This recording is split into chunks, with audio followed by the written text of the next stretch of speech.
Teresa. This is your girl Teresa. Hope you're all having a wonderful day.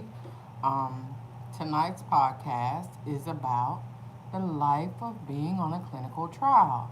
So, if any of you've ever wondered what it's like to be in a clinical trial, let me just explain my experience from it. So, about a year and a half ago, I decided that I wanted to be in a clinical trial.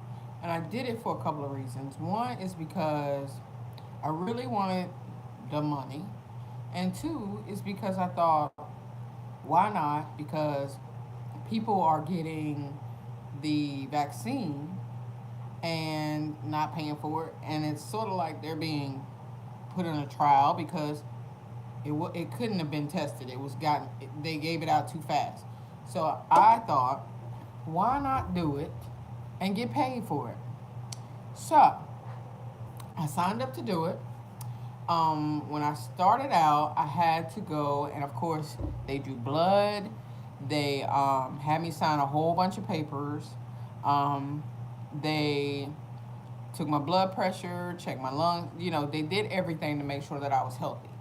So I fit the bill. Great. We're gonna do this. So I could have either gotten a vaccine, or I could have gotten a placebo, which was nothing but saline. So, um, the first time I went, they gave me an injection, and that visit was like 2 hours long because they had to do all these extra testing, ask me a whole bunch of questions in regards to like family history, all that stuff like that. So, that was the first day. Then I had to go back a second time for another shot and the same process, except it didn't take as long because you didn't have to ask about family history, any of that. Now, keep in mind, each time that you go, you get paid. So that was a positive for me. So it was also a positive because I felt like I was doing something for our community. Because if this worked out, then guess what? That's a vaccine that somebody could get to help save them from catching COVID. So, um, got that, and then I had to go back every 2, 3 months. So I did that, and every time I went, they drew my blood to check me to see the first couple times to see if I had COVID, and I didn't. And so they just kept doing that. And then when I actually caught COVID, I had to call them and tell them that I had it. And so they took me to the side building where I wouldn't, when I had regular appointments, I couldn't give anybody else, that virus. So they had me come in the side of the building. But each time, when I found out I had COVID, of course they tested me, sent it off. I had to come back twice a week. So people who was getting COVID, but they weren't getting paid for it, but I was. So every time I had to go back for that during my COVID visit, which was I think it was about 2 weeks worth, twice a week, I went back until that test came back negative. So the second week I went, and it still showed positive, so I had to go back a third week. So I was like, okay, that's cool. And thank God I have a job that allows me to use um, days because I'm giving back to the community or doing things for the community. So they let me use these special days that are used if you volunteer for services to do things. So I was able to do that. Went there, got tested every time, drew the blood, did whatever. And then my last actual visit was just last week. And so I'm thinking it's over. They still haven't told me whether I got the real thing or the placebo. And so they said, I know this was supposed to be your last visit, but they want to continue because they're still working on this vaccine. But I'm thinking in my head, COVID is, you know, it's like almost like, if y'all thought about it, it's almost like SARS and all that other stuff. Is it just going to fade away? I don't hear anybody getting SARS vaccines or anything like that. So I know the flu is still here, But is COVID eventually just going to go away and this vaccine is not going to even be used? I mean, seriously. So, um, I signed up to continue with this trial. And so, if I didn't get the real vaccine, they're going to give me the real vaccine. And then I will go for a second one, which is that booster, and continue on with them for another, I think it's another year. But the thing that when you do a clinical trial, if something happens to you, they are not held liable for it. So you've got to think in your head, is this something that I really want to do? Because I could come out with blinking eyes or something happening to me that may possibly mess me up for life. So all I'm doing is praying that it's not gonna mess me up. I'm gonna be good. You take a chance when you walk out the door of not making it. So I just pray it doesn't. But I know that hopefully I'm doing a greater good for other people. So that's another reason why I'm doing it. Yeah, of course, the money is always great. But, you have to look at the aspect of it as I'm helping to make things better from a medical perspective. So there are thousands and thousands of clinical trials. There are some that you can do where you actually spend the night.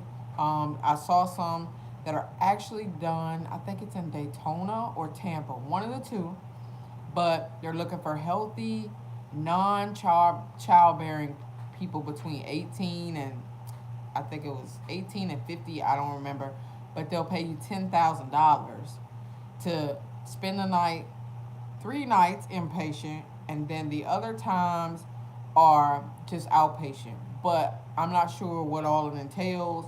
They're probably going to try to shoot you up with something to make sure I don't know, to make sure that you don't bear a child, even though you're non-bearing. I don't know, but um, I couldn't do that because I'm not spending the night, 3 nights somewhere that I don't know. So, and who's going to be there with me? So that's the scary thing. But if it's something that you really want to think about, clinical trials can be scary. I'm not going to lie because you're not sure what you're getting. But there are a multitude of them. Google it, clinical trials. If you want me to help you look for something, hit me up again. You can hit me up on here, send a comment, whatever. But I wouldn't say turn your nose up to it because, again, you don't know what you could do to help somebody else. They have clinical trials for everything. People who have cancer, people who have high blood pressure, people who have alcohol dependencies, things like that. They have all kinds of clinical trials that you can do. And it's not just for the money, it is to help your community. And I think, in all honesty, we're always on a clinical trial because no matter what medication these doctors put us on, it's a trial. They don't know if it's really going to work, really. And if you read the side effects on so much medication that we take, I mean, we take that chance. We seriously do. So think about what you'd like to do.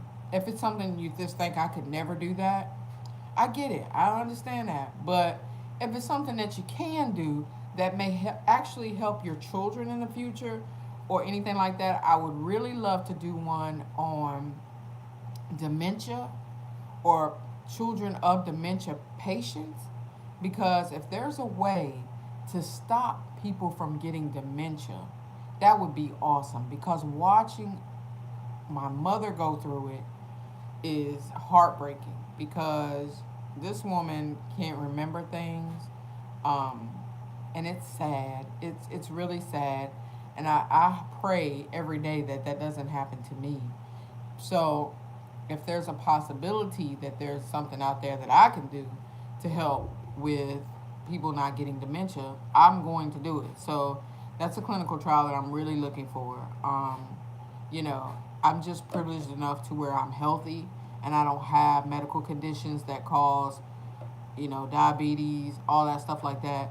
But you want to look at what you got going on for you and look at the positives that you can do to help other people to be healthier or to live longer lives. And that's the main point of why I wanted to do a clinical trial, is because that's the type of person that I am. I want to help other people so that they don't suffer, or that they can live a longer life. So if you like I said, if you want to learn more about it, and you're not sure where to go, hit me up. You can comment on the live. If you're on the YouTube live, you can comment on here and I'll get back to you. Or if you're on my Anchor, WordPress, any of those that you're listening to this on with, you can send comments. Um, I know that I have started to get letters from people that I will give responses back. I've had a few already. So I have some that I actually got that I'm gonna do next week. But if you want me to go over a letter and give my feedback on it, which again I'm gonna say what I feel, so just be prepared for that. But you can send those letters to me. Again, I won't tell who it is, but you can send it to Teresa, Teresa, R Drakeford, Drakeford, at gmail.com. And I will read your letter. I won't say who it's from, so don't worry about that. But just be open to know that I'm going to give my constructive feedback, my honest opinion, and take it or leave it. Um, and also, if you're in need of any adult novelties, I do sell Love Winks products. You can check out my website, which is teresardrakeford.lovewinks.com. You can check that out as well on there. I will start putting up some of my Love Winks things that I sell during these podcasts, so that you can see what I'm looking at, what I'm talking about. Um, and hopefully I don't offend anyone with what I put up here, but you never know what you might be looking for, or whoever's looking. So I'm open to whatever suggestions you guys have, but I appreciate all my loyal listeners. I hope you all will give me feedback, and I appreciate the feedback. I really do. So, or if there's something you want me to advertise for you during this podcast, I got you. Just let me know, okay? But for now, that's all that I have to say. Again, thank you for listening to Night Talk with Teresa, and I will see you next week.